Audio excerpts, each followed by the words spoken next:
Shalom saudara-saudaraku yang kekasih dalam Tuhan. Bacaan firman Tuhan yang menjadi tema utama khotbah minggu ini terambil dari Amos pasal 5, ayatnya yang ke-6 sampai 7, dan dilanjutkan ayat 10 sampai 15. Demikian firman Tuhan. Carilah Tuhan, maka kamu akan hidup, supaya jangan ia memasuki keturunan Yusuf bagaikan api, yang memakannya habis dengan tidak ada yang memadamkan bagi Betel. Hai kamu yang mengubah keadilan menjadi ipuh, dan yang mengempaskan kebenaran ke tanah. Mereka benci kepada yang memberi teguran di pintu gerbang, dan mereka keji kepada yang berkata dengan tulus ikhlas. Sebab itu, karena kamu menginjak-injak orang yang lemah dan mengambil pajak gandum daripadanya, sekalipun kamu telah mendirikan rumah-rumah dari batu pahat, kamu tidak akan mendiaminya. Sekalipun kamu telah membuat kebun anggur yang indah, kamu tidak akan minum anggurnya. Sebab aku tahu bahwa perbuatanmu yang jahat banyak dan dosamu berjumlah besar. Hai kamu yang menjadikan orang benar terjepit, yang menerima uang suap, dan yang mengesampingkan orang miskin di pintu gerbang. Sebab itu orang yang berakal budi akan berdiam diri pada waktu itu, karena waktu itu adalah waktu yang jahat. Carilah yang baik dan jangan yang jahat, supaya kamu hidup. Dengan demikian Tuhan Allah semesta alam akan menyertai kamu seperti yang kamu katakan. Bencilah yang jahat dan cintailah yang baik, dan tegakkanlah keadilan di pintu gerbang.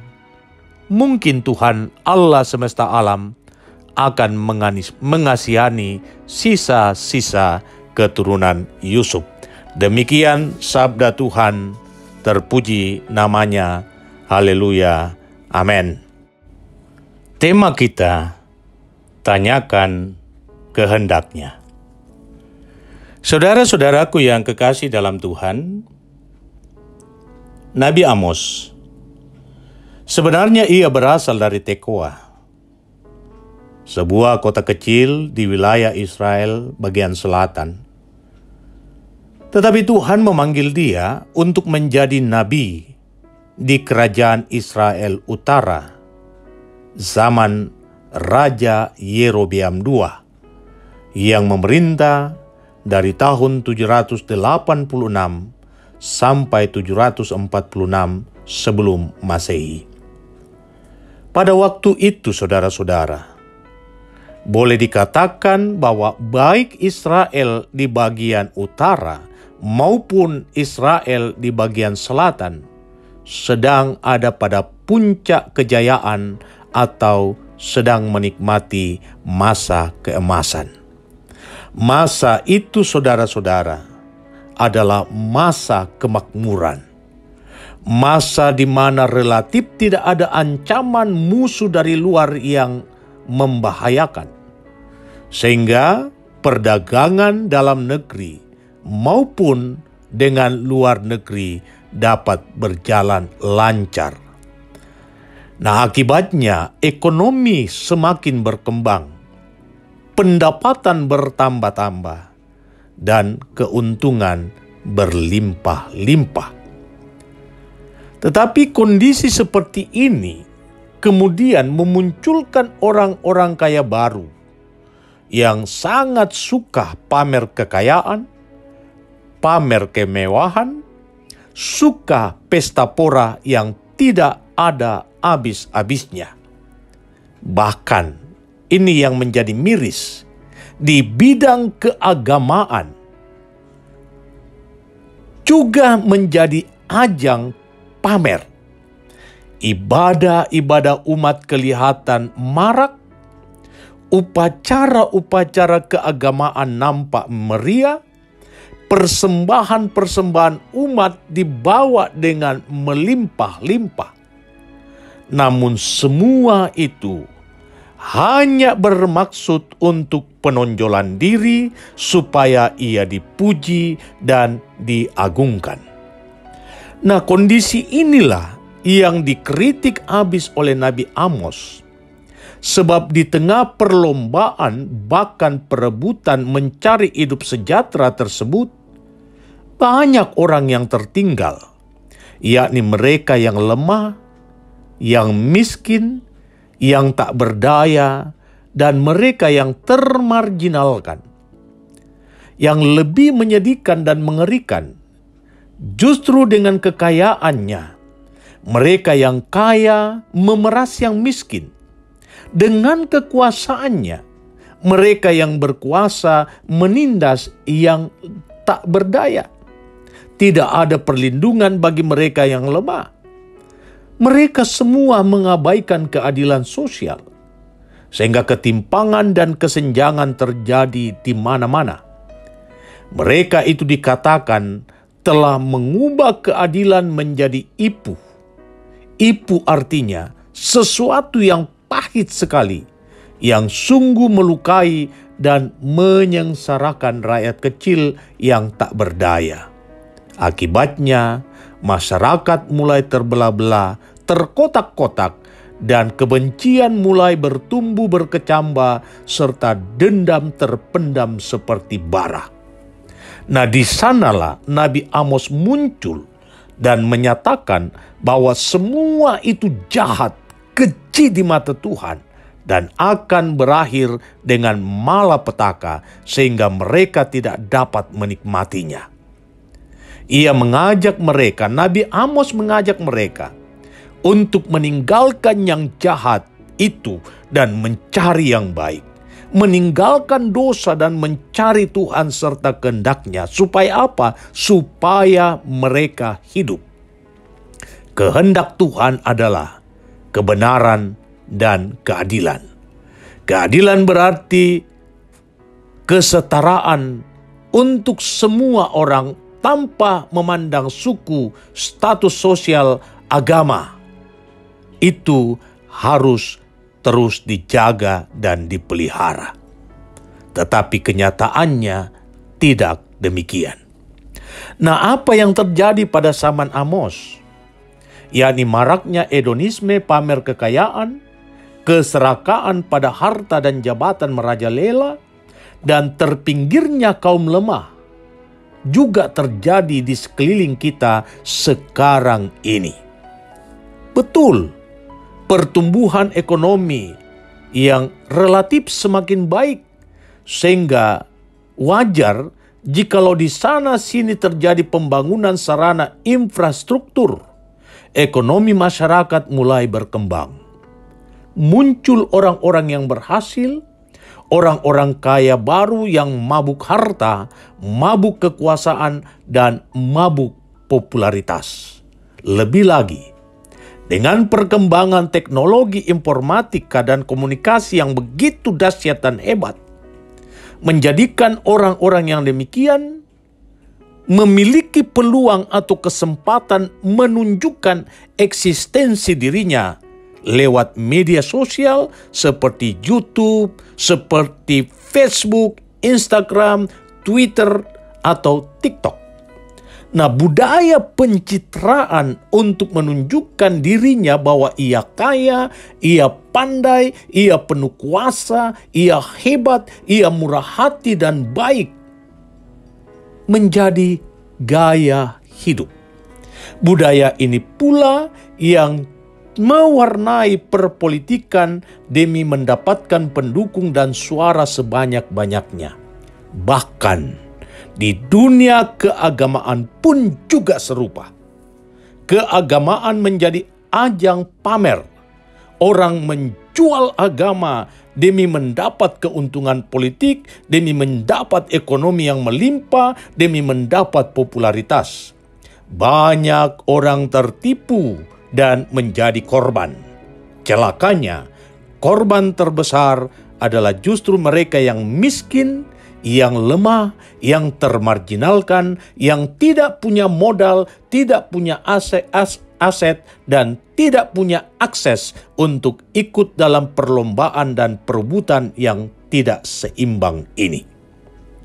Di tengah kondisi seperti ini, saudara-saudara, pesan firman Tuhan yang disampaikan oleh Nabi Amos tetap relevan, yakni carilah hidup.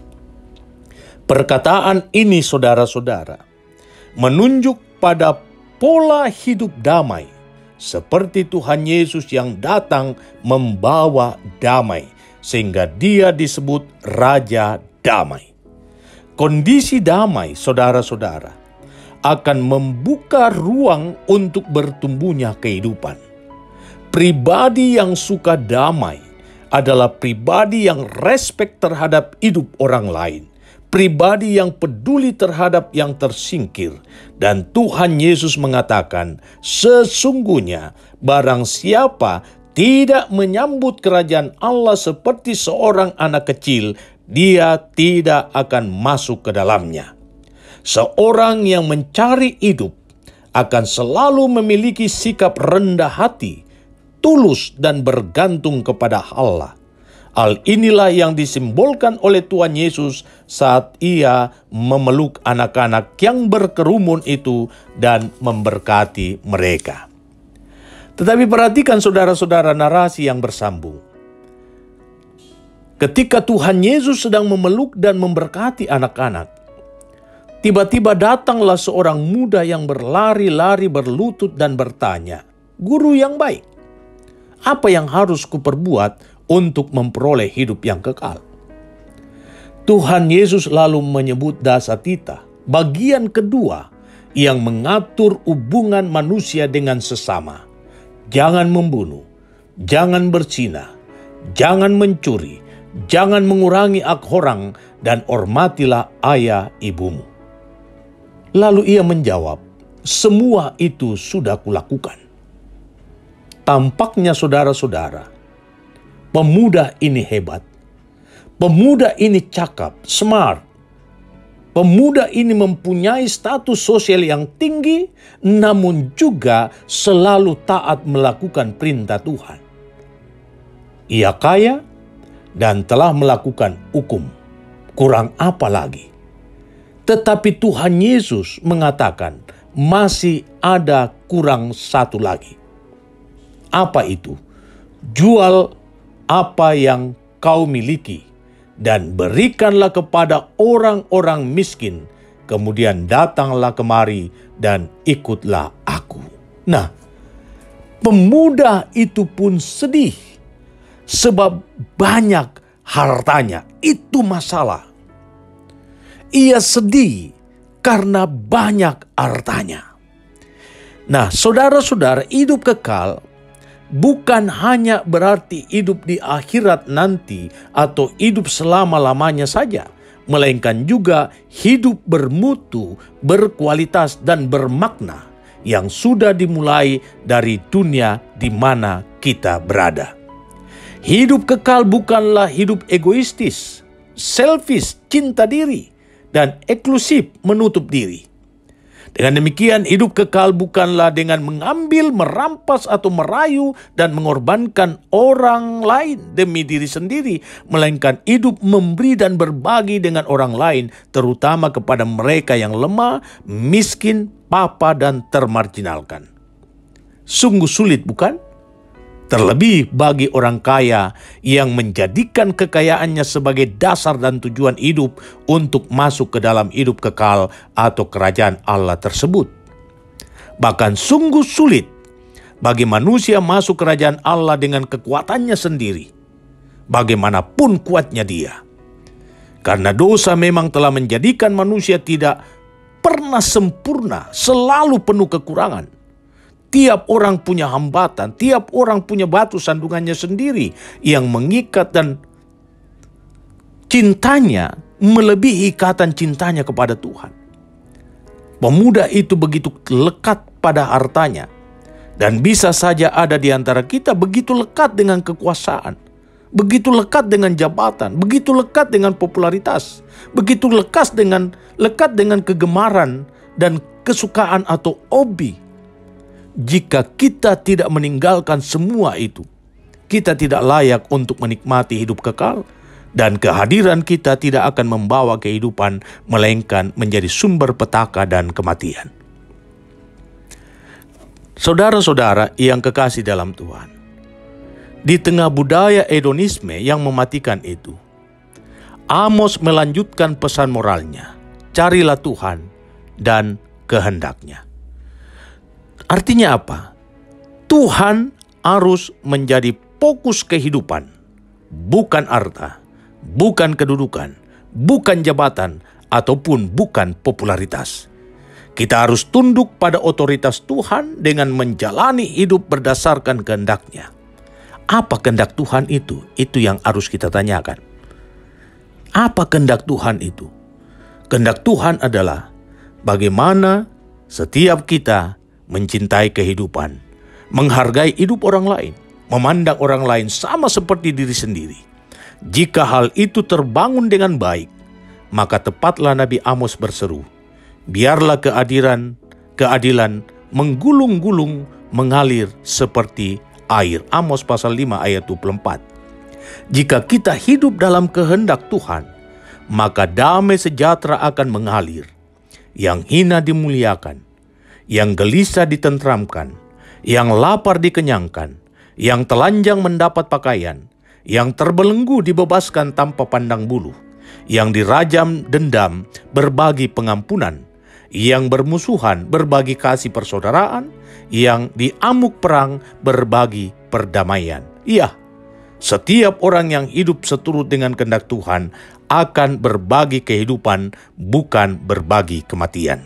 Karena itu, jika kehadiran kita masih menimbulkan keresahan, orang lain merasa tidak menginginkan kita ada di tengah-tengah mereka, mari introspeksi diri. Jangan-jangan bukan Tuhan yang aku sembah, sekalipun aku rajin beribadah. Jangan-jangan bukan Tuhan yang aku cari, sekalipun aku rajin melayani. Jangan-jangan bukan kehendak Tuhan yang aku lakukan, sekalipun aku rajin membaca Alkitab. Ibadah yang sejati, yang berkenan bagi Tuhan, ialah ketika kita berempati terhadap mereka yang ada dalam kondisi kurang beruntung. Tuhan dimuliakan dan damai sejahtera di atas bumi diwujudkan ketika kita mau berbagi kehidupan, bukan kematian. Terpuji namanya. Haleluya. Amin.